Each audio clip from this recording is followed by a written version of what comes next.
Growing up, I didn't have a lot of experience or background with college, but my best friend's father was a mechanical engineer, and he took my friend and me to Kansas State University's open house the spring of our junior year. And while I was there, I saw this machine that peeled a grapefruit. Not just the outside peel of the grapefruit, but the individual sections. And I remember watching that movie of this machine that peels a grapefruit and thinking, I want to do that when I grow up.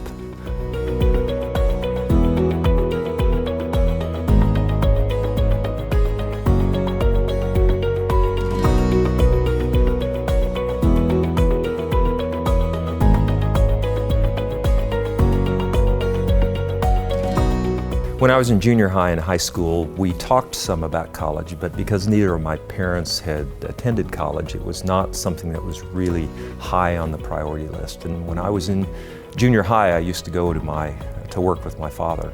Very early in the morning, he repaired the stock quotation boards for stock brokerage houses, and I'd help pull wires and test vacuum tubes. And I remember they were sending him back to school to try to get some additional education as vacuum tubes were being replaced by transistors and digital electronics.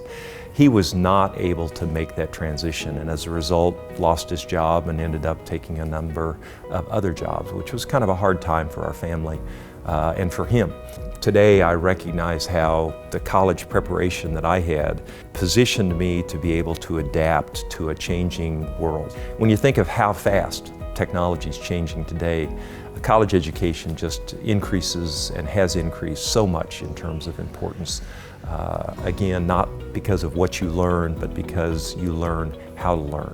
One of the big challenges for me when I went to college was there weren't a lot of people around me that were familiar with the process. My parents had not gone to college, and so every time I did something, it was kind of like the first time. Val and I have 4 adult children, and all 4 of them went to college. In fact, all 4 of them have master's degrees, 2 of them from Georgia Tech. And certainly the fact that I had a college degree and went to college made that very important in terms of our children and what the expectations were for our children. And we see that time and again with first-generation students, that they understand the value of college education, and that understanding helps them pass that knowledge and the importance of a college degree to their children. I know there are some students who maybe because of their family situation or their circumstances are not in a position where they can go to college in the traditional manner. And the advice I'd give to them is don't give up.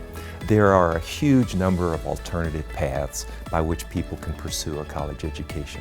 Some of them are challenging, it'll be hard, may be difficult, but don't give up. Keep after it, it'll be well worth it in the long run. Not just for you, but for your children and for their children and for generations to come.